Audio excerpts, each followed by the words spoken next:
પહેલા જ્યારે આપણે પ્રી લોન્ચિંગનો પ્લાન હતો એટલે બધા લીડરો શું છે પ્લાન કરે એટલે પછી સામેથી ક્વેશ્ચન આવે કે કંપની આટલું બધું કઈ રીતે આપી શકશે પગારની.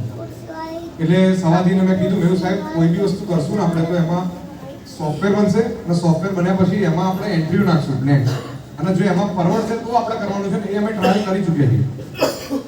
એ જે ટ્રાયલ ચાલતો હતો ને એ સમયે લીડરોની ધીરજ ખૂટી ગઈ. નરેશભાઈ, એલડી સાહેબ, બરાબર, સવાજી છે આપણા, બરાબર, બધાને એ દિવસે એ એવું કે સાહેબ કેટલી વાર મેં સાહેબ જ્યાં સુધી હું પોતે સેટિસ્ફાઈ નહીં થઉં ત્યાં સુધી કંપનીનો પ્લાન લોન્ચ થશે નહીં. રાઈટ, બરાબર.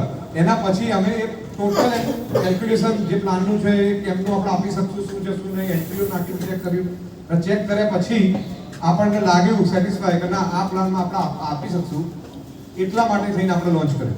અત્યારે હાલ ભરતભાઈ જ્યારે પ્લાન લોન્ચ લાઈક બતાવતા હતા ત્યારે મેં પાછળ નજર નાખી તો ઘણા લોકોનું એવું હતું કે સારું કંપની આટલું બધું ક્યાંથી આવશે. આવા લોકોને એ જુઓ, આ એક મસ્ત મજાની વાત કહું. આજે હું કોઈ બિઝનેસ પ્લાન એવો બતાવે એટલે જેમાં કશું નહીં આવતો લોકો એવું કહેશે, શું કહેશે, આ પ્લાનમાં તો કશું નથી. આજે હું જો પ્લાન એવો બતાવે કે જેમાં મારે વધારે આપવું છે તો લોકો શું કહેશે કે આ કંપની તૂટી જશે. એટલે જેને કામ નહીં કરવું ને એ તો પ્લાનમાં પૈસા ઓછા દેખાશે, ઘણીવાર વધારે દેખાશે અને આ બાના હેઠળ જિંદગી એમની પૂરી થઈ જશે. સમજો, તમારે કામ કરવું છે તો દિલ લગાવી વસ્તુ પ્રોડક્ટ બેઝ કંપની છે એટલે તમારે કોઈ રિસ્ક કરવું. તમે આજે મને 2500, 5000, 10,000 ની મારે જે પ્રોડક્ટ જોઈતી હતી એ મારી મનપસંદની તમે આપી, એટલે એમાં તમારું રિસ્ક ખરું? ઝીરો રિસ્ક, બરાબર. કોઈ ધંધો મને એવું બતાવો કે જે ખાલી 1000, 2000, 2500, 3000 રૂપિયાથી ચાલુ થતો હોય, કોઈ ખરો? કોઈ ખરો દોસ્તો?